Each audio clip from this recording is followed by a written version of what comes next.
শুভ সকাল বন্ধুরা, চলে এলাম আবার একটি নতুন ব্লগ নিয়ে। আজ হচ্ছে সোমবার, এখন বাজে সকাল 7:30। তোমরা সবাই কেমন আছো? আশা করছি সবাই খুব খুব ভালো আছো, আর আমরাও ভালো আছি। তাহলে দেখো, সকালে রোজকার মতনই চলে এলাম আবার গ্যাস ট্যাস পরিষ্কার করতে। উঠে পড়েছি অনেক সকালে, কারণ আজকে থেকে স্টার্ট এক্সাম। ওর আজকে হচ্ছে এসএসটি এক্সাম রয়েছে, তাই ওকে একটু পড়তে বসিয়েছিলাম। ওকে একটু পড়িয়ে তারপরে ভাবলাম একটু গ্যাস ট্যাসগুলি পরিষ্কার করে নিই। তো ও পড়ছে, ও ঠাকুমার ঘরে, ওই আমার ঘরে ও তোমাদের দাদাভাই ঘুমোচ্ছে, তাই ওকে আর ডিস্টার্ব করলাম না। ভাবলাম থাক, ও অনেক রাত্রে শোয় তো, তাই ওকে আর ডিস্টার্ব করিনি। আমি আমার শাশুড়ি ঘরেই বই নিয়ে ওকে পড়তে বসিয়ে দিয়েছি। শাশুড়িও উঠে পড়েছে, বড় ছেলে পড়তে বেরিয়ে গেছে, আর আমি এদিকে তোমার দেখো গ্যাসটা পরিষ্কার করে নিচ্ছি। কালকে রাত্রির কিছু বাসন ছিল, তাই সেগুলি আর মাজিনি, ভাবলাম কালকে সকালে উঠেই করে নেব। কারণ রাত্রেও একটু ওকে পড়তে বসাতে হয়েছিল। তোমাদের জানিয়েছি যে এখানে যদি আমি কাজকর্ম করি কিচেনে, তাহলে ছোট তো বাচ্চা তো, তাই তোমার একটু তো দুষ্টামি করে, পড়তে চায় না। তো এখন ভাবলাম যদি আবার বাসনও মাজতে বসে যাই, তাহলে ও আরও দুষ্টামি করবে, পড়বে না। তাহলে থাক, কালকে সকালবেলায় করব, তাই আর মাজিনি। ওকে এখন পড়তে বসিয়ে দিয়েছি। আর এখন তোমার আমি যে কটা আমার লাগবে সে কটা আমি মেজে নেব। সকালে উঠেছে, অন্য সময় একটু বিরক্তি করে, মানে সকালে ডাকলে পরে উঠতে চায় না, বসে থাকে। আজকে এক্সাম, ওর নিজেরও একটা টেনশন রয়েছে। এক ডাকাতেই সঙ্গে সঙ্গে উঠে পড়েছে। উঠে ব্রাশ ট্রাশ করে তারপরে তোমার পড়তে বসে পড়েছে। আর আমি এদিকে দেখো তোমার বাসনগুলি সব মাজা ঘষা করে নিচ্ছি। আর মাসি তো তোমার চলে এসছে, মাসি ঘর পুছছে। রাত্রে কড়াইটা একটু ছিল, এই কড়াইটাতে তোমার কিছু সেমনি করি না, কড়াইটা শুধু রাত্রিরে ওই লুচির আটা মেখেছিলাম। তাই এবার তোমার ওর জন্যে কড়াইটা মেজে ফেলছি, কারণ আরও আর একটা কড়াই রয়েছে, দুটো কড়াই একসাথে থাকবে, তাই ভাবলাম এটাও মেজে ফেলি। আর যে কটা মানে তোমার এক্সট্রা রয়েছে সেগুলি তোমার মেজে ফেলছি, কারণ এত বাসন আবার মাসিকে, যাই হোক উনিও তো অতগুলি বাসন মাজবে, তাই ভাবলাম না, বেশিটা একটু মেজে নিই। তাই একটু বেশি বাসনই মেজে নিলাম আজকে। কালকে রাত্রে অনেকগুলি বাসন ছিল। বাসন আগের দিনকার কিছু থাকলে পরে মেজে রাখলে এত হয় না, রাত্রিরে যে কটা খাওয়ার বাসন থাকে আর টুকটাক থাকে। তা কালকে রাত্রিরে অনেকটাই রেখে দিয়েছিলাম বলে অনেকটাই জমে গেছে, তাই ভাবলাম না, কিছুটা বাসন মেজেই রেখে দিই। তা শাশুড়ি গেছে স্নানে, আমি এখনও ব্রাশ করিনি। এই গরম জলটা খেয়ে তারপরে ব্রাশ করে তারপর স্নান টান করে এখন তারপরে কিছু রান্না ঠান্না এখন বেশি কিছু করব না। ছেলে স্কুলে বেরিয়ে যাবে, ও তার জন্য ওকে একটু কিছু যাই হোক করে দেবো। ওরা সকালবেলা তোমার খেয়ে নেবে, তারপরে আমাদের যা দুপুরে যে রান্না করব, তারপরে শাশুড়ি পরে কেটে কুটে রাখবে, একটু করব। আর ও স্কুলে বেরিয়ে গেলে তার কোনো অসুবিধা নেই, তখন আমি রান্না করতে পারবো, কারণ কালকে বেশিটা রান্না করতে পারিনি, শাশুড়ি করেছে, আর আমি তোমার অল্প কিছু রান্না করেছিলাম। চলো তাহলে গ্যাসে জলটা দেখো গরম বসিয়ে দিয়েছি। আর যে কটা বাসন আছে ওইগুলো তুলে দিলাম, কারণ আবার মাসি বাসন টাসন মাজলে সব পেটও হয়ে যাবে, তাই এগুলিকে সব আবার সরিয়ে দিয়েছি। দেখো ছোট ছেলে আবার চলে এসছে এখানে, বলছে ওর গাটা একটু পাক দিচ্ছে, বলছে মা একটু গাটা আমার কেমন পাক দিচ্ছে, তাই আবার এসে এখানটা দাঁড়িয়েছে। আর আমি ব্রাশ করছি আর আমার সাথে কথা বলছে, দেখো দাঁড়িয়ে রয়েছে। ও বলে ঘুম পাচ্ছে, একটু সকালে উঠেছে, তাই ওর একটু ঘুম পাচ্ছিল, তাই আবার একটু চোখে মুখে জল দিচ্ছে।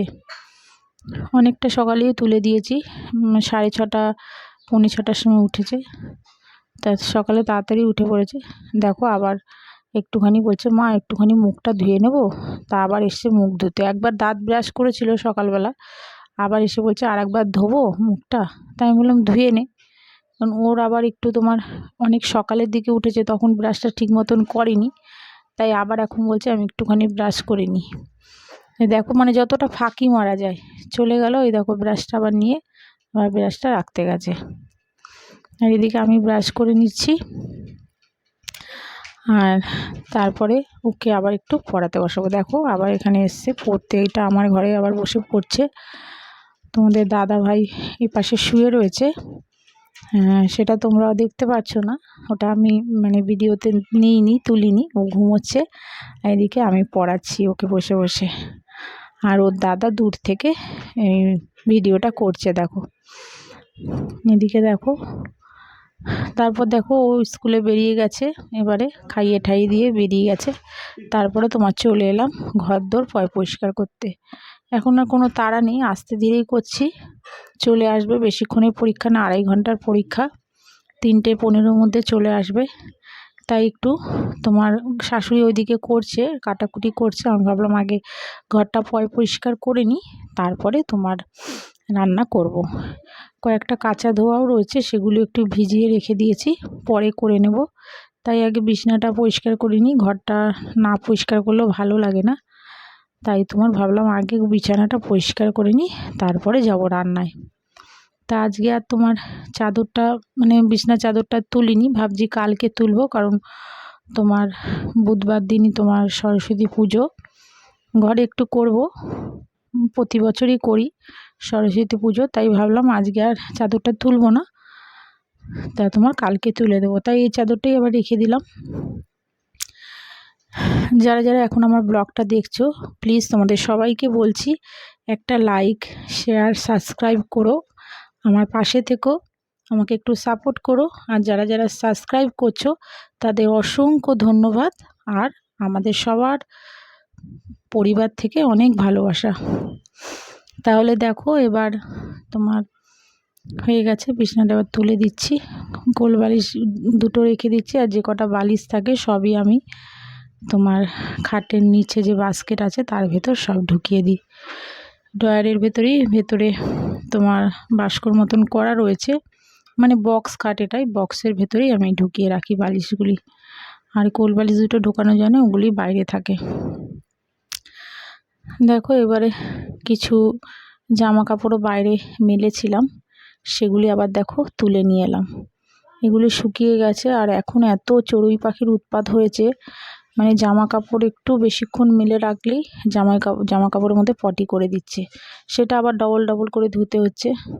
এবার ছাদে নিয়ে যাব, ছাদে নিয়ে আসা না দিয়ে আসাও ঝামেলা, যখন একটু বেশি কাচা ধোয়া করি তখনই চলে যাই ছাদে, কিন্তু অল্প কয়েকটা কাচলে ছাদে আর যাই না। কিন্তু এখন দেখছি চড়ুই পাখির জন্য, মানে এই সময়টা নাকি তোমার চড়ুই পাখির খুব উৎপাত করে, আমার শাশুড়ি বলছে ওরা এরকম সময় খুব উৎপাত করবে, আর জামা কাপড়ে বেশিরভাগই পটি করে দিচ্ছে, আবার সেই জামা কাপড়গুলি আবার ধুতে হচ্ছে, মানে ডবল খাটনি, একটা কেমন লাগে না। আবার ওই জামা কাপড় ছেলেদের পরানো যায়, তাই তোমার করে দিচ্ছি, জামা কাপড়গুলি গুছিয়ে তারপরে যাব রান্নায়। আমি জামা কাপড়গুলি গুছিয়ে নিচ্ছি, আর ওদিকে বড় ছেলের সাথে আমি কথা বলছি। ওর স্কুল এখন তোমার স্কুলে সেরকমভাবে যাচ্ছে না, ওদের তোমরা জানো যে ও 11 ক্লাসে পড়ে আমার বড় ছেলে, তো সেরকম স্কুলে কম যায়, ও ঘরেই পড়াশোনা করে আর কোচিং ক্লাস করে। স্কুলে যায় সপ্তাহে 2 দিন কি 3 দিন যায়, আর সেরকম যায় না। ধর চলো গোছানো হয়ে গেল, এই প্যান্টটা একটু উল্টোই রাখলাম, প্যান্টটা দেবো হচ্ছে তোমার লন্ড্রিতে, তাই প্যান্টটা নিয়ে গেলাম বাইরে গিয়ে, ওর তোমার ছেলে গিয়ে লন্ড্রিতে দিয়ে আসবে। দেখো এদিকে নিয়ে এসে তোমাদের দাদাভাই কই মাছ, শাশুড়ি বসিয়ে দিয়েছে মাছটা, আমার দেরি হচ্ছিল বলে ওইদিকে দেখো ফুলকপি দিয়ে আর আলু দিয়ে করবে কই মাছ আবার আমি খাবো না, তার জন্য আমার জন্য আবার আলাদা নিয়ে এসছে। তোমার এদিকে দেখো ফুলকপি একটুখানি কেটে রেখেছি, আমি করব একটু কাতলা কাটা মাছ, আলু ফুলকপি দিয়ে করব। এই দেখো আমার দুটো মাছ রয়েছে, আমি কই মাছ একদমই ভালো খাই না, তাই তোমাদের দাদাভাই আবার আমার জন্য নিয়ে এসছে কাতলা কাটা। এটা হচ্ছে চুনো মাছ, ছিল তোমার হচ্ছে ফ্রিজে ছিল, তা সেগুলি বার করে রেখেছি। আর এটা হচ্ছে তোমার সব 5 রকম ভাজাভুজি করব, 5 রকমের সবজি কেটে রেখেছি, বিট গাজর, তারপরে একটু বাঁধাকপি, সিম, তারপরে হচ্ছে তোমার বিনস, সব কাটছি দেখো। আর ওইদিকে হচ্ছে তোমার একটু আলু আর পেঁয়াজকলি কেটে রেখেছি, ওটা ধনেপাতা দিয়ে করব চুনো মাছটা দিয়ে, তাই ওটা কেটে রেখেছি।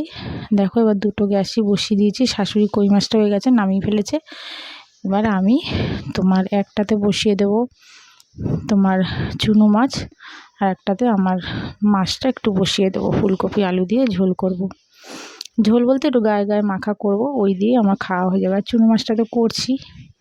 দেখো ফুলকপিগুলি আগে একটুখানি হলুদ নুন জল দিয়ে ধুয়ে নিয়েছিলাম। আগে ভালো করে দেখে নিই সবসময় ফুলকপি, তারপরে আমি নুন জলে দিই। অনেকে বলে হলুদ নুন জল দিলেও নাকি পোকা বেরিয়ে যায়, কিন্তু আমি আগে ভালো করে দেখব, তারপরে হলুদ নুন জলে চোবাবো।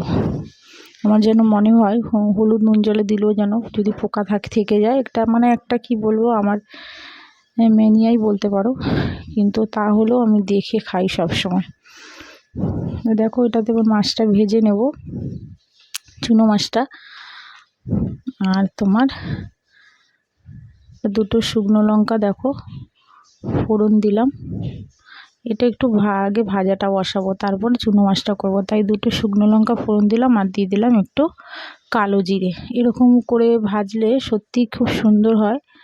তোমরা কে কে এরকম করে ভাজা করো কমেন্টস করে জানিও। এরকম করে করলে ভাজাটা খুব সুন্দর লাগে খেতে। দুদিন করেছিলাম, খুব ভালো লেগেছে, তাই এখন প্রায় দিনেই করি। রুটিটা দিয়ে খাওয়া হয়ে যায়, ভালোও লাগে রুটি দিয়ে রাত্রিরে। আর দুপুরে ভাতের সাথেও সবাই একটু একটু করে খায়, আর বাচ্চাদেরও একটু দিয়ে দিই, ওদেরও একটু সবজিটা খাওয়া হয়ে যায়। কারণ সবজি তো একদম ওরা খেতেই চায় না, এরকম ভাজা ভাজা করে দিলে ওরা দেখি খেয়ে নেয়। তাই একটু মাঝে সাঝেই ভেজে দিই, যাতে ওরাও খেতে পারে আর আমিও একটু রাত্রে খেয়ে নিতে পারি। দেখো ওটা হয়ে গেলে তারপরে চুনো মাছটা বুঝিয়ে দেবো। দেখো হলুদ দিয়ে দিলাম, একটু নুন দিয়ে দেবো, আর একটু নামানোর সময় একটু মিষ্টি দিয়ে দেবো। অনেকে আবার একটু ধনেপাতা উপর দিয়ে ছড়িয়ে দেয়, কিন্তু আমি আর এই ভাজা তো ওই জন্য ধনেপাতা দেবো না। তাই তোমার এরকম করেই করব, ভাজা ভাজা হয়ে গেলে তারপরে নামিয়ে দেব।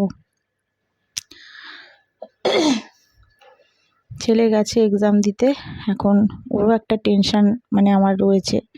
যাই হোক, ছোট তো, ভাবছি যে কি কোশ্চেন দেবে না দেবে।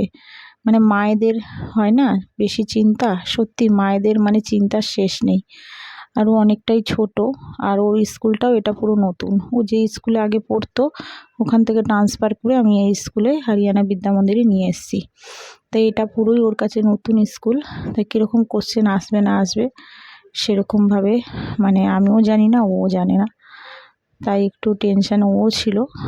তাও আমি ওকে বললাম যে টেনশান করার কিচ্ছু নেই, তুমি যেভাবে পড়েছো সেইভাবে কোশ্চেন আসবে, সেরকমভাবে লিখে আসবে। দেখো এবার মশলাটা দিয়ে দিলাম।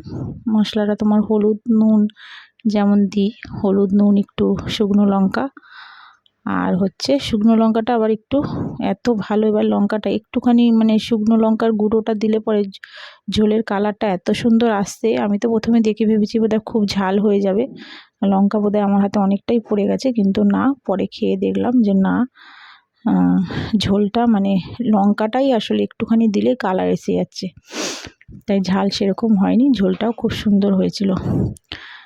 দেখো মাছগুলি ভাজা হয়ে গেছে, এবার এটা বসিয়ে দিচ্ছি। একটুখানি কালো জিরে আর তোমার একটু পেঁয়াজ দিয়ে দিচ্ছি। শাশুড়ি যখন করে চুনো মাছ তখন পেঁয়াজ দেয় না, এমনি নর্মাল করে, একটু কালো জিরে ফেলে তোমার পেঁয়াজ কলি আর একটু আলু দিয়েই করে ফেলে, ভাজা ভাজা করে একটু মশলা দিয়ে দেয়। তা আমি আজকে ভাবলাম একটু পেঁয়াজ দিই, দুটো লঙ্কা, কাঁচা লঙ্কা, আর তোমার একটু পেঁয়াজ ভাজা, পেঁয়াজটা দেবো। একটা পেঁয়াজ দিয়েছি, বেশি বড় না, ছোট পেঁয়াজ দিয়েছি। দেখো এবার আলুগুলি দিয়ে দিলাম, আর তোমার দুটো কাঁচা লঙ্কা দিয়ে দেবো। দেখো কাঁচা লঙ্কা দিয়ে দিয়েছি। এবার দিয়ে দিলাম তোমার পেঁয়াজ কলিটা একটু ভাজা ভাজা হয়ে যাবে, তারপরে একটা একটা করে মশলা দেবো। মশলা বলতে তোমার একটু হলুদ যেমন দিই, হলুদ নুন, আর একটু শুকনো লঙ্কার গুঁড়ো অল্প দেবো, বেশি দেবো না, কারণ কাঁচা লঙ্কাটা অনেকগুলি দিয়েছি, 2-3টের মতন দিয়ে দিয়েছি। লঙ্কাগুলিও ভীষণ ঝাল, তাই বেশি দেবো না। দেখো শুকনো লঙ্কা দিয়ে করিনি, দেখো তাই মাছটা হয়েছে একটু সাদা সাদা, লালটা কম হয়ে গেছে। এবার এটাই তোমার দেখো একটু ধনেপাতা দিয়ে একটুখানি ঢেকে দেবো, তারপরে নামিয়ে দেবো।